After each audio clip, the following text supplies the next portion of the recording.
Hey, I'm Des. Hey y'all, I'm Sai. And we're the co hosts of Let's Talk Sis podcast, where we truly believe that together empowered women can transform their lives. Join us for heartfelt stories, enlightening conversations, and a whole lot of accountability along the way.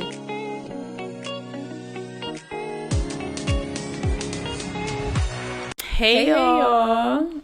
It's season 2. Yes, I'm so excited to be back. I am too. It feels good to have made it to a season 2, first of all. Yeah. It's a new year. Happy New Year's, everyone. Yes. And it just seemed like perfect timing to be starting a new season yeah. at the height of the new year. So now we have like one full year to really track our progress. Yes. I'm super excited. Wow. How have you been? Do it feel like a new year for you? It doesn't feel like a new year. It feels like I've been granted additional time though. But it doesn't feel like a new year, like a hard reset. Can you elaborate on that a little? Sure. So I feel like leading up to the year, I've been very active in the community, just asking everyone like, what are your emotions surrounding the new year? Like, do you get anxiety? Are you anxious? Are you excited? This and the third. And for me, I would say that my word is just gratitude. So when I talk about like an extension of time, I'm just grateful to have been given, to be able to have made it through the last year, and then to also have the opportunity to see what the next year has in store. Yeah, you said, so right now your word is gratitude. If you could put one word on last year, on 2023, sum it all up into one word, what would that word be? Let me see.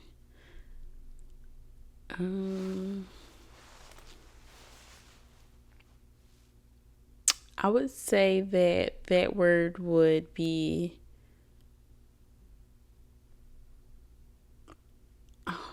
transitional. I had to think about it. Yeah, that's good. And when I reflect on all that transpired within the last year, I feel like I was met with so many different versions of me in such a short time span, because I feel like a year essentially is not a long time when we compare it to a lifetime.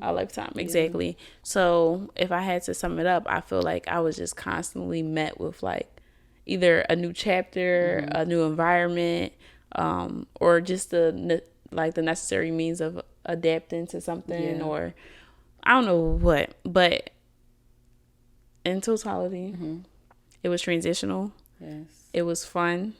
It was necessary. Yes. How about you? What would your word be?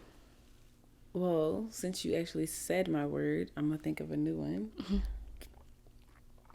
My word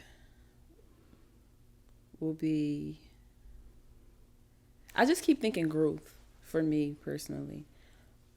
This past year felt like it felt like 2 different years, 3 different years for me, the way things has changed. But when I reflect to where I started in the year, internally, mentally, I grew. Yeah. I grew throughout the year. Every obstacle, every change I experienced, every single thing that occurred throughout this entire year, the only thing that I can say is growth, continued growth. It's growth in different areas of my life, but overall, definitely growth. It was a much needed year. I think I say that a lot, but it was one of those years like I didn't know I needed it, but I needed it real bad. Definitely growth. I love that for you. Do you feel like last year was a stepping stone into the new year? Definitely. Definitely. I just actually was thinking about this and journaling about this. I think yesterday I did a bunch of reflecting, and I realized I personally feel like every single thing that I endure is a stepping stone. It's either another it's another barrier I need to, break, or it's just a step. Like everything, every hardship, every obstacle, every single thing is a step to put me more in position to where I need to be. So, yeah. And I noticed that, I feel like a little bit closer to the beginning of the year. So I believe I personally tried as much as I could to take advantage. What you mean? I didn't spend, because this year was a hard year for me, a really hard year for me. It was challenging. And I didn't spend much of my time dwelling on what was presently happening to me. I looked at every single thing I've experienced as, where is this going to pivot me to? What is this currently teaching me? Like, you know, I mean, I went through it. I experienced it. I felt it. I'm not saying I avoided the moments, but every moment was like, okay, Yeah. I'm feeling this. I'm growing through this. Where is this about to take me to next? Once I get through this. Because that's what it is when you go through stuff. You get through it. Yeah. And you got to take heed to what it is. Because if you don't, you're going to continue to go through it until you do learn. Yeah. I definitely agree with that. So I feel like it's the top of the new year. Yes. And it's a whole lot of new year's, new me's going around and all that other good stuff. So I just wanted to touch bases a little bit on like how to stay motivated essentially, and how to like keep that new year, new me momentum up, but throughout the year. So first I want to say, can we drop the word motivated? What's wrong with motivation? Motivation is temporary. It is. I don't think it should be dropped though. Motivation is very temporary. You need to be more so, maybe we could say like dedicated or something. Like dedicate yourself to your goals or to your mission or to your why, opposed to just, because I feel like that's the problem. Because okay, it's the how to stay motivated, but reality is you're not going to be motivated every single day. That's absolutely true. But I feel like in order for you to dedicate, which is essentially a form of commitment yourself to something, there has to be this feel good emotion that's associated with it. Like the one that gets your adrenaline rushing. So although motivation is temporary, that's like in hindsight, that's like the beginner emotion, the start of or the birth of something, like to get the ball rolling. It's just about like, how do we maintain that? How do we commit to it? How do we? I think the question should be how to maintain that commitment when you're no longer motivated. Because like you said, the birth of it is being motivated. The birth of anything is like, you know, when you get a new idea or whatever the case may be, you're motivated. But when the motivation wears off, where does that lead you? I don't think it's possible to stay motivated forever. It's not reality. I think the question should be, how do you pivot when you're no longer motivated? The answer to that question would just be to focus on your end goal. Try to focus on your end goal. And while... What works for you? I don't want to hear that's what I'm giving. Okay. That's what it is. It's focusing on my end goal. And remembering, when you make goals, you got to make, you know, the steps to get there, the proper steps to get there. You can't just say, oh, I want to be a millionaire, but you don't know how you're going to make $1 million. Right. So when we make our plan and you calculate all your steps to get there, you just got to focus on those. You just got to make weekly goals, monthly goals, daily goals, and just truly hold yourself accountable. That's the only way I could say to stay on track, really, because like I said, the reality is you're going to have moments when you're not feeling it, when you're not interested, or you're not motivated. And just because you're not motivated at this moment, this day and this time, doesn't mean that the goal is no longer there. Yeah. And being completely transparent, I would like to say that I am like a dreamer. And personally, I haven't always used the method of breaking my goals down to the week or the day or the month, putting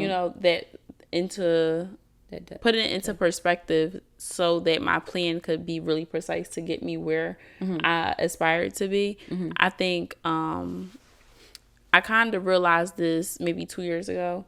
And then as we were designing the organizer, I was really hell bent on this being something like that provides accountability, like monthly, weekly, daily, but also within the middle of those sections, every quarter we have an evaluation just to keep account. And I think that is something that has personally helped me be able to pivot and actually obtain those goals that people probably look at you like you're crazy for saying when you say, oh, I'm gonna accomplish this year, I'm gonna accomplish this year, or whatever the case is. So that's something that's personally helped me. So I'm glad that you mentioned that. And I just want to also add, that's one of my favorite parts of the personal organizer is those quarterly updates, because I feel like reevaluating where you are and what you're doing before the end is always a necessity, because you don't want to wait until the end of the year and now we're trying to look back at all the things we didn't get done and now the year's over. Yeah. Not even just keeping account of what you accomplished and what you didn't accomplish, but I think that those quarterly assessments are so important because it helps you evaluate along the way. So one thing as people, I feel like, and entrepreneurs, I was just thinking about this yesterday and I was journaling about it.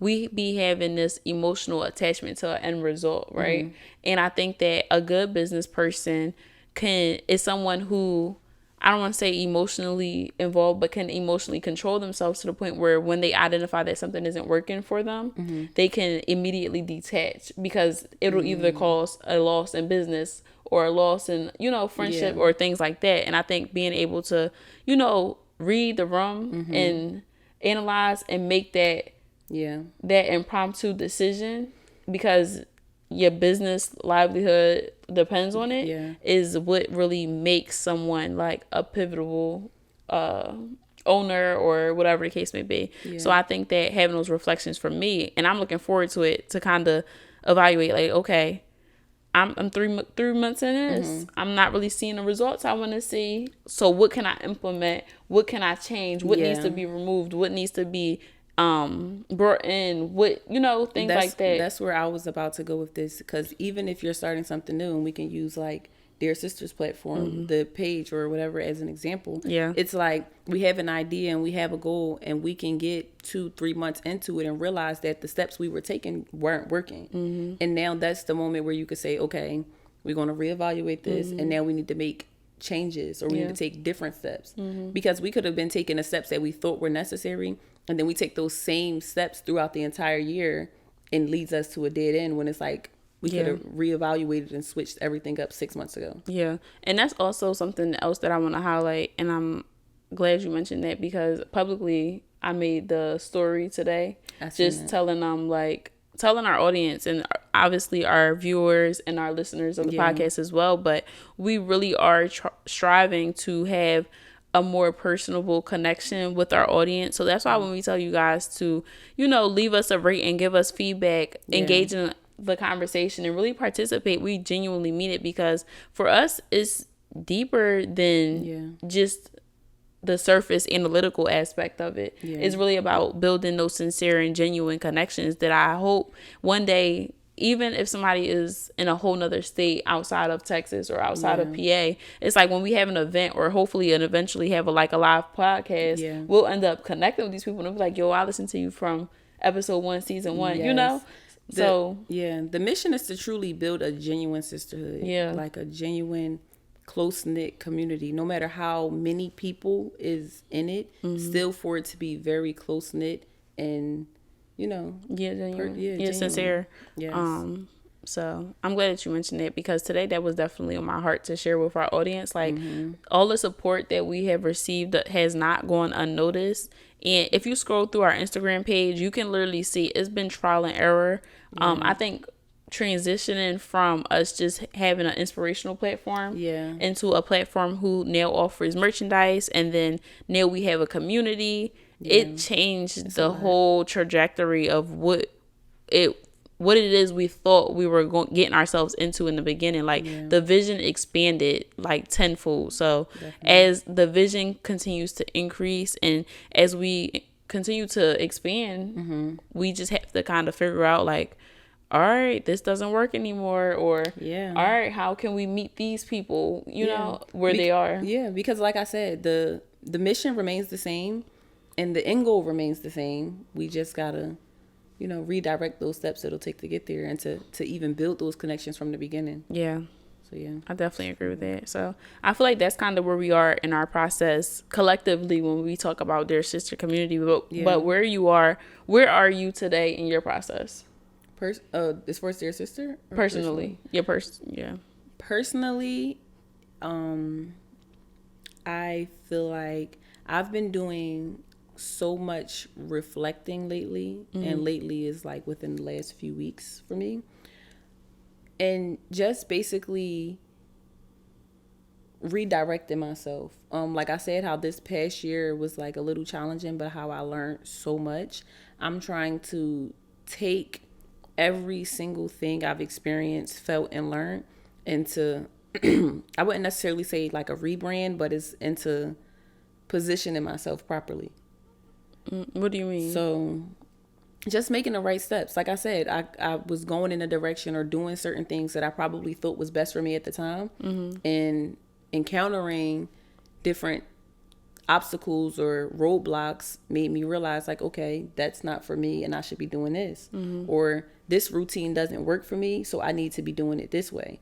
So it's more so where it's like this past year for me was a lot of self-care and internal things. So now it's time for me to take everything that I already know, add it with what I learned through experience to just, like I said, position myself into where I want to be. I personally feel like I'm getting a little older, and I make long-term goals short. Like I put my goals far and then I break them down like yearly and all that. And I'm about to be 25. Time is cutting short and I need to tighten up. And I feel like with me, just going over everything that I've learned and experienced, it's just like, okay, I know more so what areas I need to tighten up in, opposed to just freely, saying I need to tighten up without a actual plan associated. Yeah, right. Associated with it. I think that's really good. And I'm happy to see how that works out for you. Yeah, I am too. So how is it for you personally? Like how do you feel personally? Honestly and genuinely, I'm excited. And the ball dropped last night at midnight, but I still feel the same feelings that I felt on the 31st that I did on the 1st. So I'm grateful for that. I feel like I had a wake-up call like a few months ago. So I'm happy for that. And I'm happy that happened ahead of like the New Year's curve, because I feel like I'm ahead of the New Year's, if that makes sense. Like I'm already on quarter 2 for mentally. Yeah. So it's just a matter of just showing up and actually doing the work, because it's easy for me. Like I was just looking at my vision board, the vision board that we created, last year? Last year, yeah. And I was just like, damn, like the goals that I put on here wasn't even that it was not achievable, because they were definitely goals that were attainable, but it's like in the space that I was in with the mindset that I had and what I was going through, that year just wasn't really about like business oriented goals. Yeah. Yeah. So I feel like a lot of the work that I have done within the last year, or a lot of the goals that I've been able to accomplish, have been really personal. Yeah. And maybe, transparently speaking, I'm not really accustomed to achieving things that don't come with accolades. Okay. And I think that for me, I'm so used to like posting everything and having a community of support and being an investor and things of that nature, where it's like, you don't really get too many kudos for the personal work that you do. Not at all. You got to be there clapping for yourself. So that itself has taken some adjustment in a sense. But I think that ultimately it's really been for the better. Always, yeah. For sure. So I'm grateful for that. And I don't want to say I have a lot of goals, but I have quite a few. And one thing that I think works for me now in comparison to before is that all my goals are different, but they all connect in the center. Okay. If that makes sense. Yeah. Center being me. So I'm not doing anything that I feel like is too far left field. Okay. Everything should be effortless for me to accomplish as long as I show up as me. Yeah. So I'm grateful for that. And I feel like I figured out like a life hack in the process of identifying it. That's great. That's amazing. That'll stick with you for a lifetime. Hopefully. Yeah. So moving forward into the new year, do you have any advice for the people that still doesn't know where to start? This year was really trialous for a lot of people. I think we can all agree. And although you said you started a few months ago when you had a wake-up call, what about those people that haven't had a wake-up call, or trying or really want to pivot forward, but don't know where to ground themselves really. Yeah. Do you have any advice for that? I think this is a good question. I think we touched briefly on this on another episode, but I think in our young 20s, right? I mean, in our mid 20s, which is young 20s. But I feel like around this age, we have a lot of people who have it figured out. Or seem have it figured out? Yeah, okay. Seem to have it figured out. Yeah. And then on the flip side, we have these millennials who are just trying to figure it out. Stuck. Right? Yeah. And I think that society puts so much pressure on us around this age to say, like you just said, I have goals, I'm about to turn 25, my 30s approaching, whatever the case may be. But I feel like society put a lot of pressure on us around these years to really use this time to catapult into our 30s and our 40s, right? Yeah.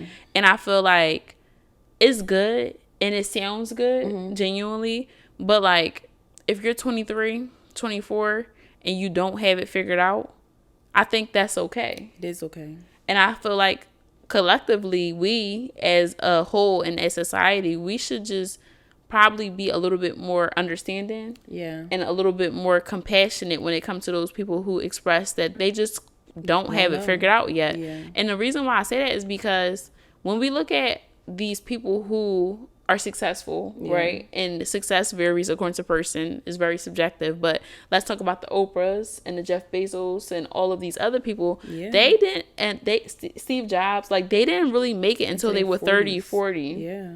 Yeah. So when I think about my 20s, I'm like, damn, that's 15 years away. What's the pressure about? And I'm not saying that and to say that's an excuse or a reason for me to slack off.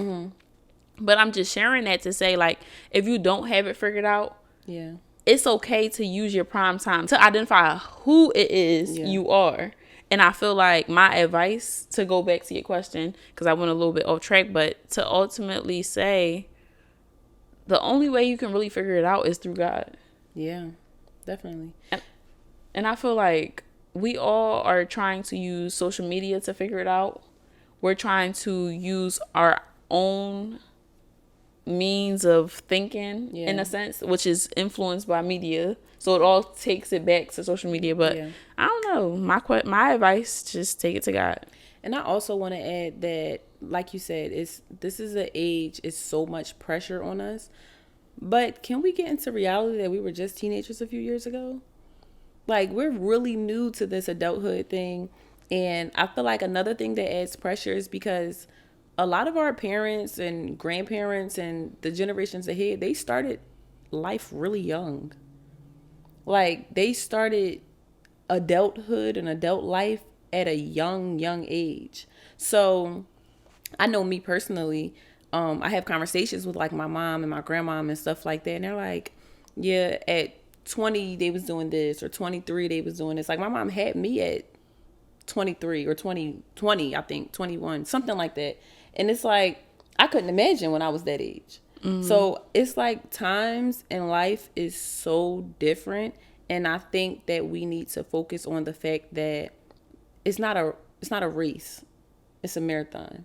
It's not, I got to figure this out right now because there's no more time. Yeah. Like, we have, like you said, we have so much time. Like, to even think about that, that's 15 years from now. Yeah. That's 10 years from now, 20 years from now, whatever. So have compassion for others, but also give yourself grace. Like, I think that's really big. You have to give yourself grace, because to think that you're not meeting a time frame, or you're not doing what you're supposed to be doing when whoever makes that rule, you just, like, that can cause a lot of mental health issues. Yeah. It can cause depression. It is causing a lot of mental health issues. Yeah, depression, anxiety, all those type of things, just by thinking you're not doing what you're supposed to be doing. Yeah. When the reality is, it's like, what the hell are we supposed to be doing? Who makes that rule? So yeah, just give yourself grace in your process. All the time. Yeah, I definitely agree with that. I think that is a valuable piece of information. And when we talk about the essence of time, I feel like it could be a double-edged sword, Because here you are saying, like, we have so much time, like, and I just made the correlation to, like, my 40s being in 15, 20 years or so, right? But then also, time is not on your side, you know? Yeah. I think for the people that are confused, it really just comes down to understanding what time is. And it might sound a little weird, but not working against time. Like, work against your own time frame or, like, your own goals, if that makes sense. Yeah. I mean, we could also add in what we say quite often, that time isn't even real. Exactly. So, yeah, definitely work against, what you say? Work Your against own your own time. time? Yeah, your own time frame. Yeah. Because ultimately, when we think about time figuratively, it's just a comparison amongst other people. Yes. Like, every That's time. all it is. So. And like you said, that causes so many mental health issues because people use social media and look at the influencers today and see, okay, this is a millionaire at 23 or this is a millionaire at 21. But then we can compare that to the billionaires that didn't get rich until they turned 45. No, you know what kills me? You know that, you ever seen that post that talks about, like, how much money you should be making at what point? At what age? And we see 5-year-old Rara Seriously. sitting there playing with his toys, pulling in $5 billion a month. Nah. Seriously. But this conversation isn't about money, but that just made me want to transition into something that we've been talking about a lot personally outside of that, and currency and, like, value exchange. Yeah. Being associated. And I think that a lot of times when we think about, like, okay, how can I reach this financial goal, or how could I accomplish this financially, we don't think about it in the means of how much value can I put out, or in which way can I serve, or how can I deliver this content to the people that need it in a valuable way, so that it essentially is worth something. You know? Yeah, definitely. I think that one of my goals this year is to lead more with value when it comes to, like, my personal content. Yeah. I don't want to just aimlessly post just to post, you know. Yeah. I want everything to be with intent and purposeful, and I don't know, we'll see how it goes. Yeah. I'm really excited to see what that's It's all about showing up. Yeah. Because especially, like you said, you want all your content to lead with value. It's not too far-fetched of the type of person you are. So I think maybe making the content could be effortless, but actually showing up consistently is always a challenge. Yeah. Yeah. I don't know. I'm excited to see where that takes you. Yeah, but getting back on topic, and just to wrap up the conversation about, like, staying consistent and disciplined and things of that nature. I think the biggest takeaway that I would want our viewers and listeners to take away from this would to be just to run your own race, which is similar to what you said. Sometimes I feel like we hyper focus on things that are counterproductive to our end result, and I think that collectively, our listeners, our viewers, us, you and I, individually and collectively, should focus on just our own process. Yes. Our own goals. And I'm not saying that to be selfish in a sense, but what can you do that'll help you get ahead in a sense? I don't think that's selfish at all, because that's why they say comparison is a thief of joy. I don't think you should focus on anyone else's path but your own. I definitely agree with that. You can't focus on what the next person is doing in front, beside, or behind you, because it would never benefit you in your own journey. Absolutely. Your destiny is for you. Yeah. And I was having a conversation earlier, and I think that there is so much beauty in being able to identify, like, being self-aware. Yeah. Because there's a certain level of self-awareness that is required for you to grow and for you to be able to accomplish your goals, you know? Yeah. For you to be able to identify, like, okay, I'm on bullshit. Like, you know, I'm slacking off, or maybe I need to show up a little bit more in this area or whatever. Just accepting that accountability within really takes you a long way. And I think that if we just focus in hindsight on personal development, and while that's going hand in hand with, like, accomplishing our goals, I think that we'll all have, like, a really good year. I agree. And I also think that I want to throw it out there. we all should focus on doing something different for ourselves that makes you a little bit uncomfortable. What you mean? Like, give an example. What's one thing you plan on implementing? Being more social. Oh my gosh, I wrote that down in my journal. What, being social? Yeah, definitely being social, more social, to network more, to just, kind of put myself out there a little bit more. Yeah. No, for me, it's not a little bit. For me, it's a lot of it. Like, social media is one thing, but I'm also in a new state, and I kind of want to get into the habit of meeting, like, local Houstonians. And, like, Yeah. And the crazy thing about it is, it's like, what's stopping you from doing it already? Like, why do you personally think you haven't done it? Is it fear? It's not really fair. I think that I have this ideology of being in the ghetto, right?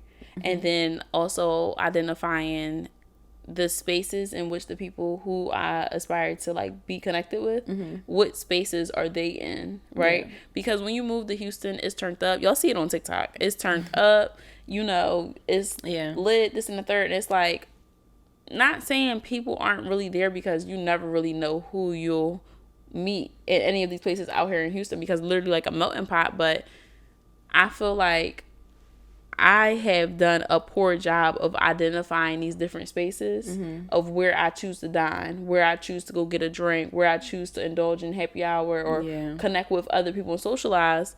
And it's either I'm too reserved, and I'm in the cut, like I'm at a low key place, or I'm just completely in the wrong environment. Like, I haven't found like the happy medium, that has been able to be like, okay, you can go here around this time, and you'll connect with more people. So something that I have personally been doing is just looking at social media and trying to figure out, like, okay, this person lives out here, this person has this going on, it's an event going on, this person seems to be like the type of person that I would want to connect with. They have an event coming up, go. Yeah. And that's another thing, what I meant by try something new or get uncomfortable, or even for me to be more social, because that's how I am. I could sit here and easily say, oh, I'm gonna start going out by myself more, doing solo dates and things like that. But I realized this actually yesterday or day before yesterday, whatever. I went to the coffee shop. I decided, like, oh, I'm gonna go to the coffee shop by myself. I chose the most secluded coffee shop probably in Houston. Like, I was like, oh, I'm gonna go out. I'm like, I might network, I might meet people, whatever. In reality, I knew it wasn't nobody gonna be there.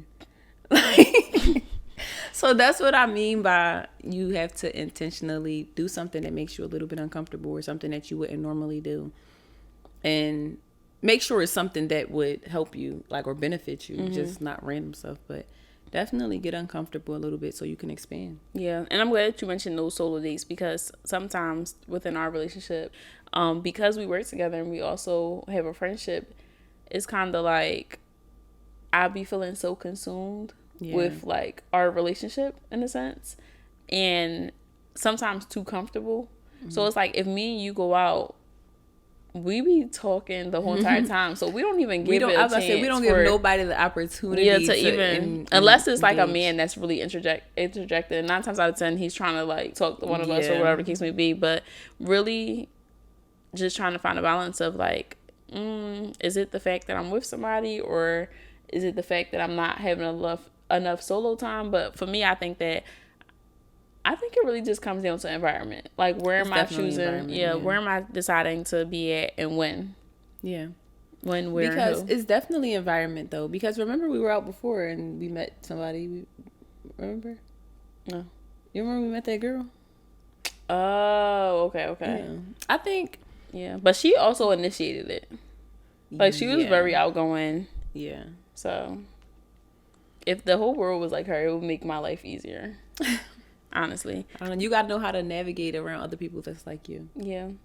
Des and I have this new idea of us going to the mall and talking to strangers, y'all. So, I'm telling y'all so y'all can hold us accountable, because yes, this is going to really be funny. I'm excited to see it's gonna be funny because like knowing me, and then me also knowing you, I can already call out the entire day. Like I know how it's gonna be. We're gonna be walking around and we're gonna be wasting our time because I'm gonna be like, you say something to them, and she gonna be like, you say something to them, and then we're gonna laugh and walk past them, and then they're gonna be gone, and then we're gonna argue, and then we're gonna say we wasted our time, and we're gonna leave. Yeah, but I don't think it's gonna go like that. I was about to say, just because I feel like, first of all, just because I just put that out there and said that, I think we need to intentionally not allow that to happen, because that thought was actually on my mind when I first mentioned the idea. But I don't know. That's another thing. Like, we just need to put intention into getting a little bit uncomfortable. It's like, what are you afraid of? Sometimes, so for me, I have social anxiety, right? Yeah. And I think a lot of times when I have to engage with people, especially strangers, or in an uncontrolled environment, meaning that I don't know the people who are, here, or I'm not really sure why we all gathered here, like a mall setting, everybody's there for different reasons, whatever the case may be. But when I'm in these settings, it's so many thoughts that go through my mind. That's how I am. I'm like, maybe these people are looking at me like I'm crazy, maybe they talking about me, and then I'll look over and I'll see people laughing, I'm like, oh my gosh, they're laughing at me. And then another thing, I feel like a fear, not the only, but one fear of mine with doing the mall thing is I don't want nobody to think I'm up there trying to pass some lotion or hair oils and they get smart with me. Don't think I'm walking around this mall trying to, solicit you, and now we arguing because you disrespected me. Like, I don't got time for that. Yeah. So it's just be little stuff like that, because like you said, the mall is such a overwhelming place. Yeah, it's like so, especially the mall here, it's so much going on. But what just popped into my mind, I feel like people, so we've been doing pop-up shops since we launched our merchandise, y'all. Just trying to build a lot of local traffic and do what we gotta do. But one thing people always tell us is that we need to use our face way more. And I think because we're attractive young women and we are put together, whenever we outside out and about, people are naturally like drawn to us whether it be females or males or whatever the case may be. So I think we have that as an advantage. I think about that often too. We don't use it to our advantage. We don't, because to honestly think about it, when we're actually out in public or actually in those certain environments, we get approached quite often. We do. So it's like we get free everything. No, we get free everything, but and we don't use it to our advantage. So I don't know. I'm excited. I'm very excited.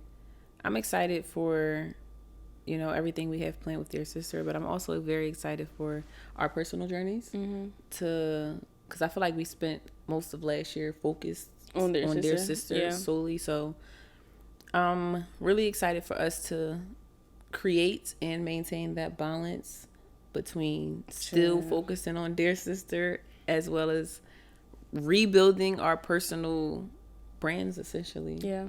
I'm excited. And we got an event coming up. January 20th. Okay. Oh, we got two events. That's what it is. Okay. And the 21st. So January 20th, Philadelphia, and we will be sitting on the panel of a live podcast show as special guests, and we are super excited, y'all. On the 21st, y'all, we will be in Philadelphia. We will also be vending our merchandise at a local pop-up shop in Southwest Philadelphia. So if you're in Philly and you have not been wanting to pay the shipping fee or whatever, haven't gotten a chance to go to the website, this is your opportunity. Pull up on us. We're going to have the conversational card game and the personal organizer. It's going to be a good time, and I'm really just looking to connect with y'all. I was about to say, I'm really excited to connect with so many of y'all. I feel like, Philly is home essentially for the both of us, and I feel like a lot of our community is all over, but especially the listeners on the podcast, a lot of them are in Philly. Oh, really? Yeah, so I'm really excited to connect with you guys on a more personal level. I've talked to a lot of you guys through the internet, through social media, but I'm really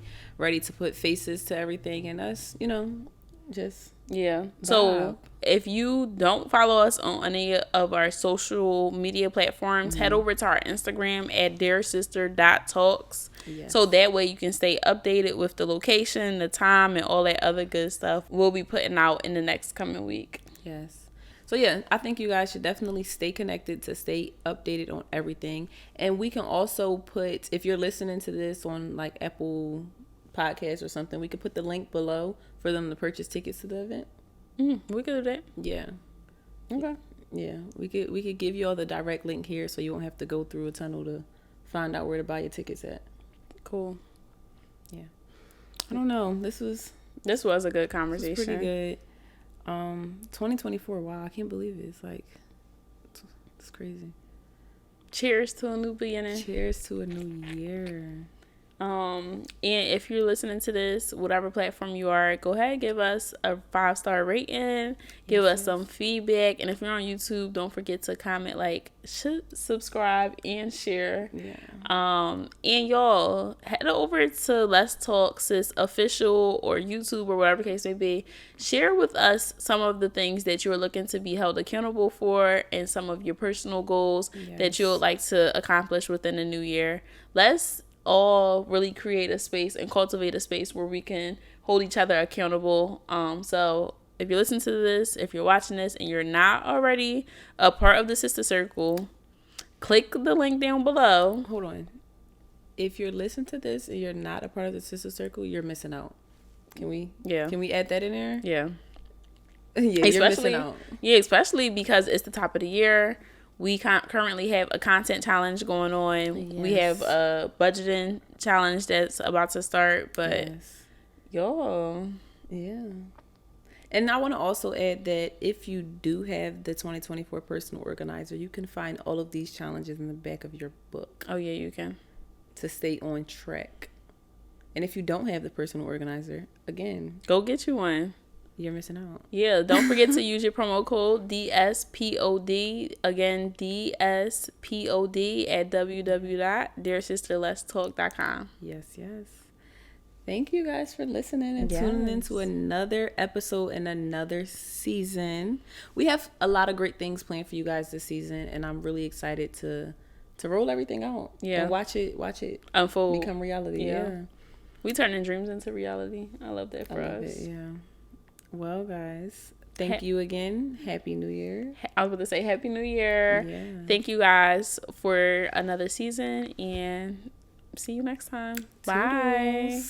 Thank you so much for tuning into our podcast, Let's Talk Sis, with Des and Sa. Stay connected by following us on all of your favorite social media platforms. And don't forget, use hashtag DearSisterLet'sTalk to find us. Wait, before you go, head over to our website or our Instagram and join our interactive community for a daily dose of sisterhood, where like-minded women fellowship, encourage, and create a safe space amongst one another. See you inside, sis. Toodles. Bye.